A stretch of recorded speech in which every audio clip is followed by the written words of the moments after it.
Секоја среда во 9 часот со доктор Крстен Маљановски разговараме за хармонијата во семејството и брачната заедница во емисијата Живот на Радио Слободна Македонија.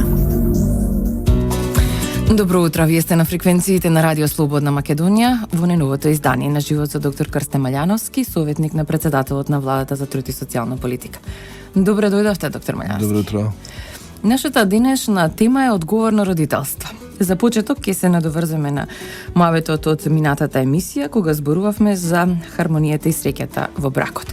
Колку децата го менуваат сушност бракот, еве вака да трнеме, а потоа ќе ја опфатиме денешната тема за одговорно родителство.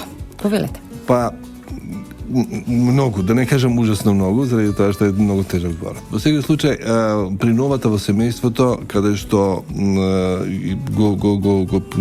дефинитивно многу го променува начинот на животот на брачните партнери од времето кога биле сами. Тоа е живо суштество, кое е најчесто едно, а може би да бидат и близнаци, па и 3 деца, со своји потреби, кои треба во целост зависи од потребите негови зависат од родителите, почнувајќи од доењето до сите негови неопходни потребштини. Што се случува? Ритмот на животот, првенствено на мајката, многу се променува.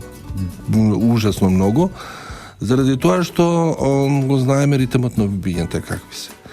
И тука може би во некои крајности доаѓа до некакво си занемарување на другата особа или на другите деца, каде кое може да биде навистина со подоснежни и големи последици.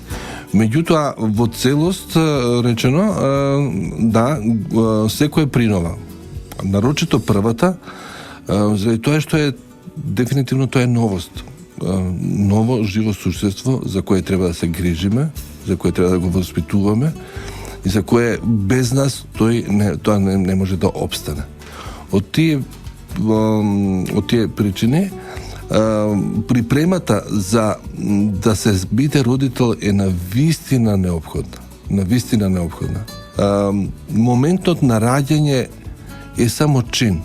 Меѓутоа, следат многу предизвици, почнувајќи од најубавите, од првиот збор, мамо, тато, па до оние многу покомплицираните, кога се разболуваат, кога не знаеме што да правиме со нив, кога не знаеме заради тоа што не знаат да го кажат што ги боли или што ги мачи, и до сите следни чекори што ги имат, одењето во градинка, на училиште и така натака. Велат како што растат децата, грижите се поголеми. Така е.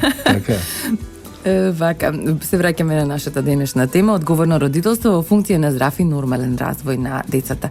Што представува одговорно родителство? Во основа представува целосна грижа за здравјето, се мисли и на психичкото и на физичкото здравје, за воспитувањето и образованието. Значи, апсолутно целосна грижа заради причините што ги спомнавме малку пред.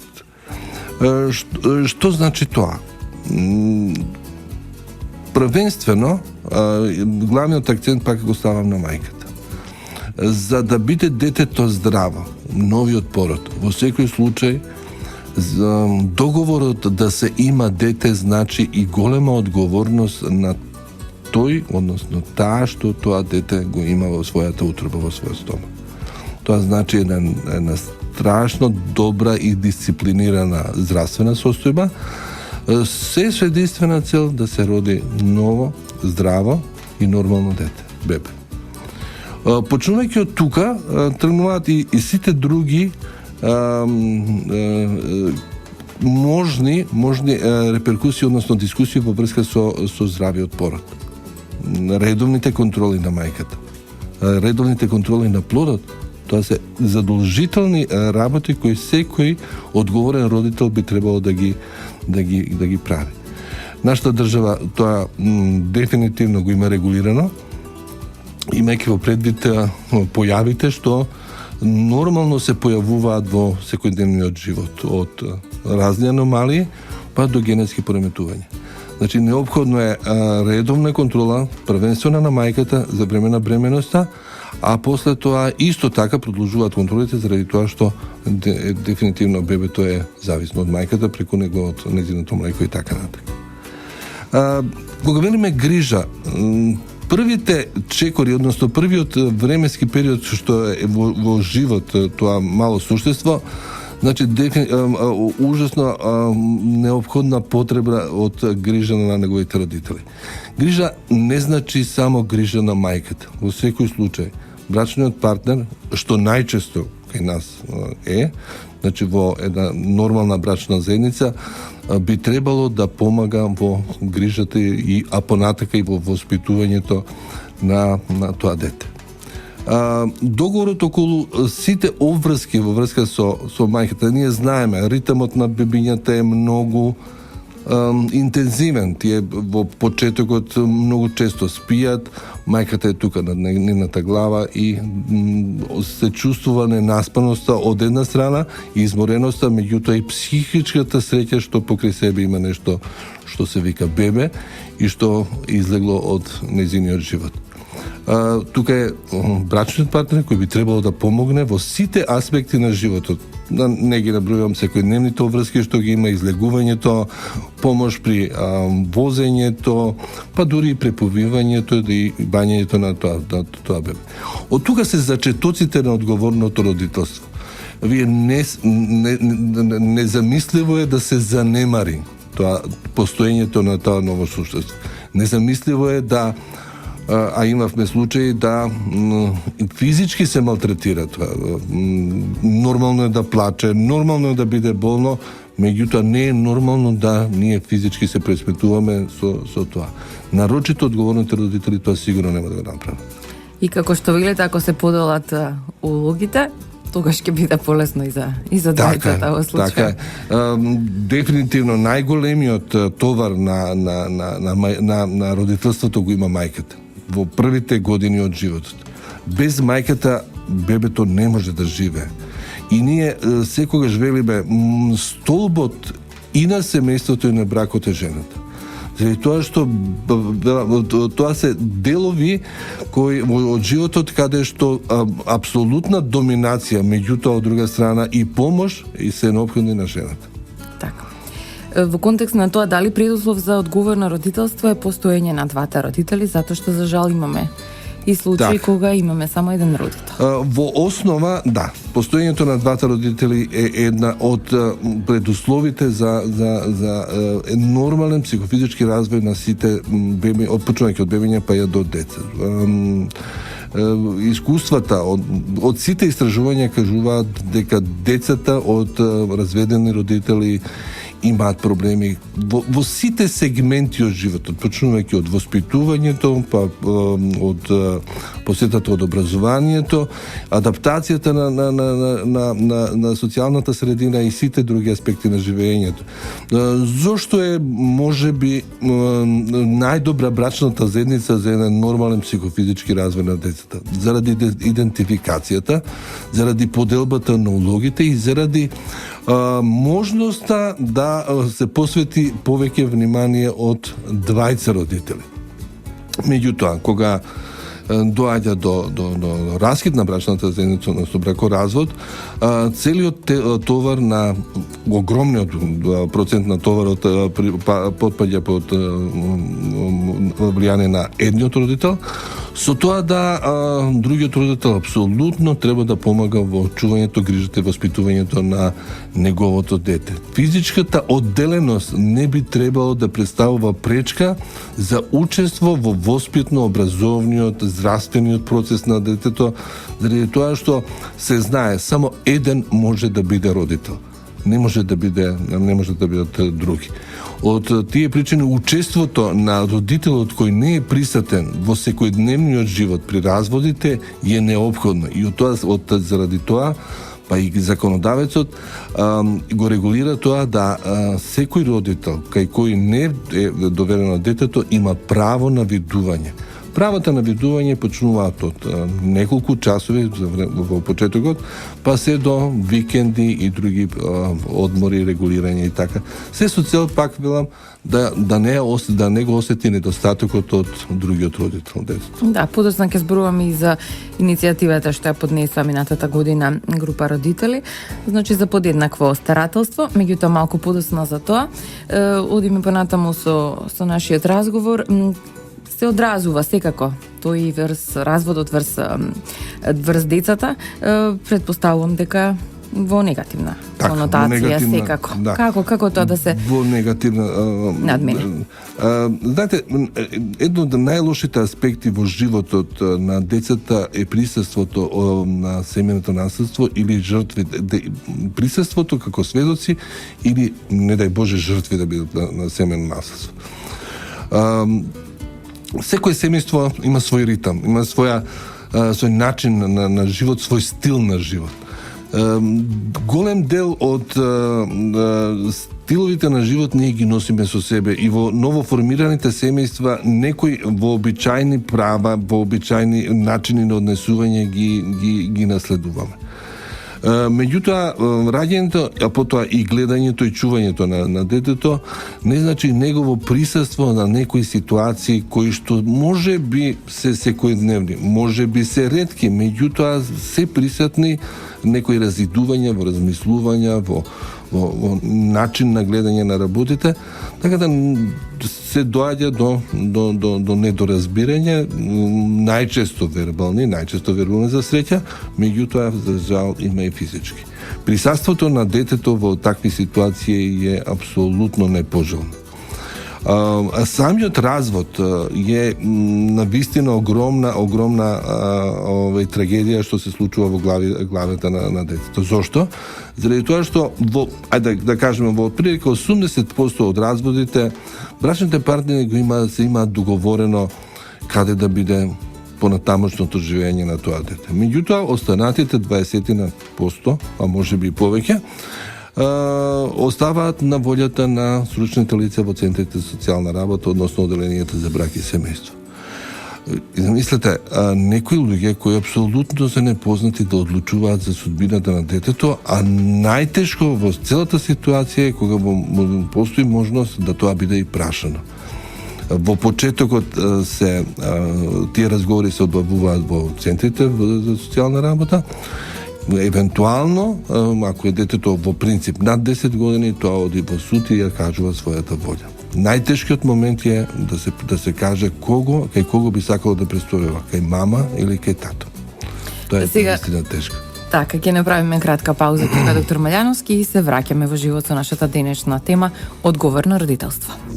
Секоја среда во 9 часот со доктор Крсте Малјановски разговараме за хармонијата во семејството и брачната заедница во емисијата Живот на Радио Слободна Македонија. На Радио Слободна Македонија сме со емисијата Живот со доктор Крсте Малјановски. Нашата денешна тема е одговорно родителство во функција на здрав и нормален развој на децата. 31 31 332 ако имате некое прашање за доктор Малјановски или на живот@sm.mk ги поставувате вашите прашања. Продолжуваме, доктор Малјановски. Како државата го стимулира всушност одговорното родителство? Да, би требало да учествува државата со свој можни механизми и институционална заштита да се грижи за нормална психофизичка состојба на своето население, посебно на децата.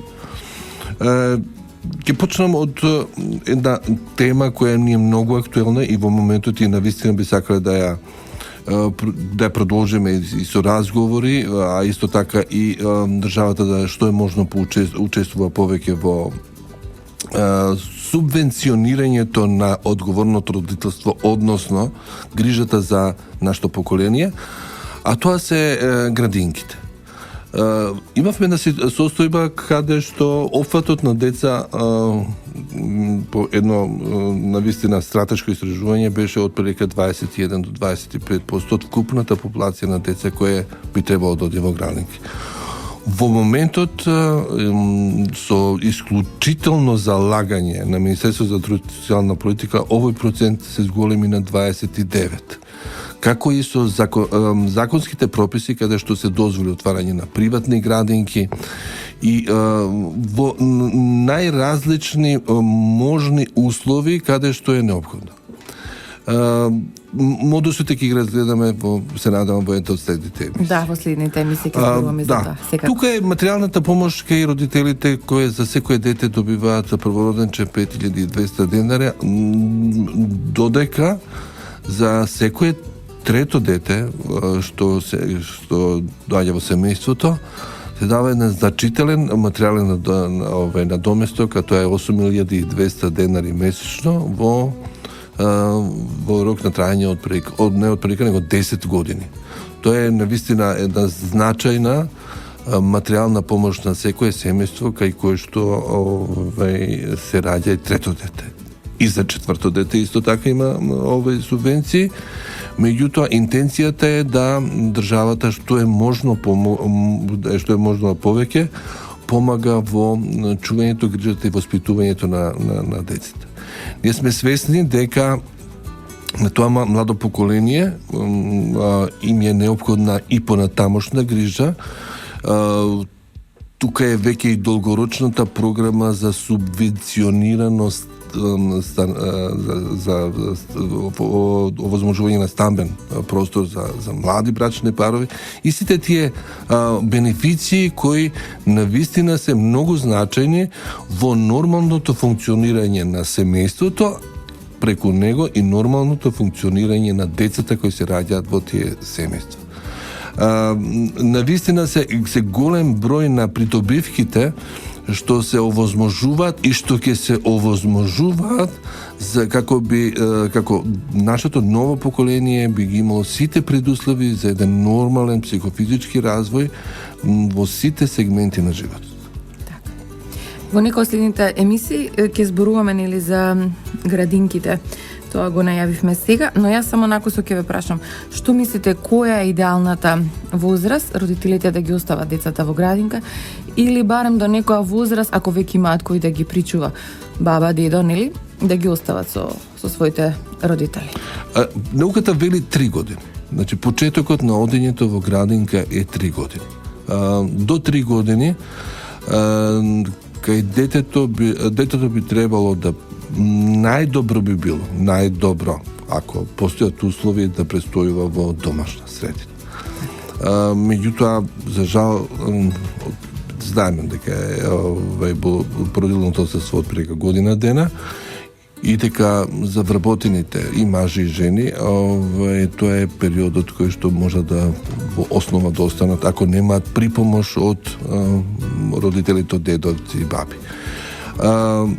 Нашите градинки се, можам слободно да кажам, затоа што сум доста упатен во тоа, доволно опремени и со доволни како човечки, така и материјални капацитети да го прифатат секој дете над година дена и да се обидат да го згрижат и најдобро да се грижат за тие деца. Меѓутоа пак напоменувам, една оптимална возраст за првото одење во градинка е 3 години. Вред. Што се случува ако во бракот, не дај Боже, се роди дете со хендикеп или инвалидност? Така, за жал и вакви појави имаме и покрај големиот напредок на медицината се случува да понекогаш од најразлични причини се дојде до пород кој е со хендикеп. Државата исто така многу учествува во субвенционирањето односно со нејзина помош да се олесни болката што се јавува во овие семејства. Хендикепот може да биде од многу мал до навистина голем, каде што е можеби неопходно и сместување во некоја од установите од областа на социјалната заштита, во дневните центри и во поголемите установи од заводски мерки.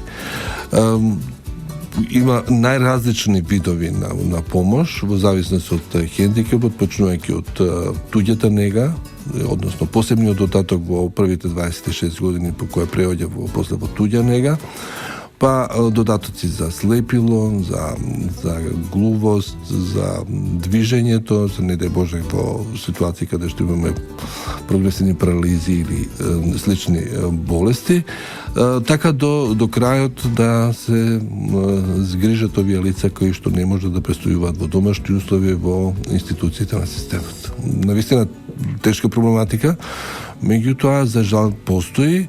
Во последно време појавата на аутизмот и светот што се соочува со една епидемиолошка да не кажам болест, состојба е фактички, за која веќе изборувавме, наложи потреба за отварање на неколку дневни центри во Република Македонија специјално за деца со аутизам, така да родителите сигурно нема да бидат оставени сами на себе, туку државата сигурно ќе партиципира и учествува во нивното одгледување. Така, и сосема на крајот, можеби им должиме оние што ја поднесоа иницијативата за подеднакво старателство, само накусо имаме само уште малку време, доктор Маљановски. Ве молам, кој е вашето размислување за ова? Има ли Министерството за труд и социјала дефинитивно некој став по ова барање? Да, Министерството за труд и социјални работи им одговори на иницијативите, ги прифати, разговараше, и јас исто така разговарав со дел од родителите.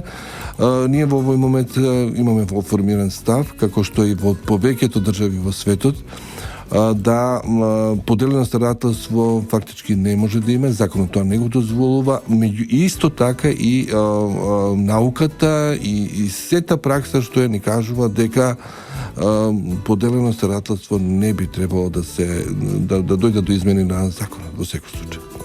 Ви благодарам што и денеска бевте дел од живот на фреквенциите на Радио Слободна Македонија. Молам. Тука се одјавуваме Трговско радиодифузно друштво, Радио Слободна Македонија, уредник и водител Рашила Гинова Карафиловски, датум на емитување 17 февруари 2016. Техничка реализација Далибор Зафировски, продукција Радио Слободна Македонија. До слушање. Секоја среда во 9 часот со доктор Крсте Маљановски разговараме за хармонијата во семејството и брачната заедница во емисијата Живот на Радио Слободна Македонија.